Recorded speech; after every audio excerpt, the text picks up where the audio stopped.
Big boss ഹൗസിൽ ജിസേലിന് കാലുവേദന എന്ന് പറഞ്ഞത് കേട്ട ഉടനെ തന്നെ ഓടി വന്ന് കാലിൽ മസാജ് ചെയ്യുന്ന റെന ഫാത്തിമയെയാണ് ലൈവിൽ കാണിക്കുന്നത്. ഒരു പക്ഷേ റെന ഫാത്തിമക്ക് ഇതിന്റെ ഒന്നും ആവശ്യമില്ല. ലാലേട്ടൻ ഈ ലാലേട്ടൻ വന്ന ലാസ്റ്റ് എപ്പിസോഡിൽ ജിസേലിനെ കുറച്ച് പുകഴ്ത്തി പറഞ്ഞിരുന്നു. ഒരു പക്ഷേ ഹൗസിലുള്ള കുറച്ച് മത്സരാർത്ഥികളൊക്കെ കരുതിയിരിക്കുന്നത് ജിസേലിന് പുറത്ത് നല്ല പ്രേക്ഷക പിന്തുണ ഉണ്ട് എന്നുള്ളതാണ്. അപ്പൊ അതുകൊണ്ട് ജിസേലിന്റെ കൂടെ നല്ല രീതിയിൽ നിന്നാൽ, ആ ഒരു ഫ്രണ്ട്ഷിപ്പ് കോംബോ ക്രിയേറ്റ് ചെയ്ത് നിന്നാൽ പ്രേക്ഷകരുടെ ആ ഒരു സ്നേഹം തിരിച്ചു കിട്ടും എന്നുള്ള, ഇവർക്കും കിട്ടും എന്നുള്ള ഒരു ചിന്ത ഒരുപക്ഷെ മത്സരാർത്ഥികൾക്കെല്ലാം ഉണ്ടായേക്കാം. എന്നിരുന്നാലും ഇത്രത്തോളം ആവേണ്ട ആവശ്യം ഒരിക്കലും ഇല്ല എന്നുള്ളതാണ്.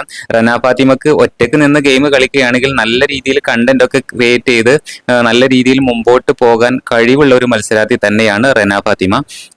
ബിഗ് ബോസ് ഹൗസിൽ വന്ന് ആ ഒരു ഫസ്റ്റ് വീക്കിൽ നല്ല രീതിയിൽ പ്രേക്ഷക പിന്തുണ നേടാനായിട്ടും റെന ഫാത്തിമക്ക് സാധിച്ചിട്ടുണ്ട്. എന്തായാലും ഇപ്പോൾ ലൈവിൽ കാണിച്ചു കൊണ്ടിരിക്കുന്നത് നമ്മുടെ ജിസേലിന് കാലുവേദന എന്ന് പറഞ്ഞത് കേട്ട ഉടനെ വന്ന് കാലിൽ മസാജ് ചെയ്യുന്ന റെന ഫാത്തിമയെയാണ്.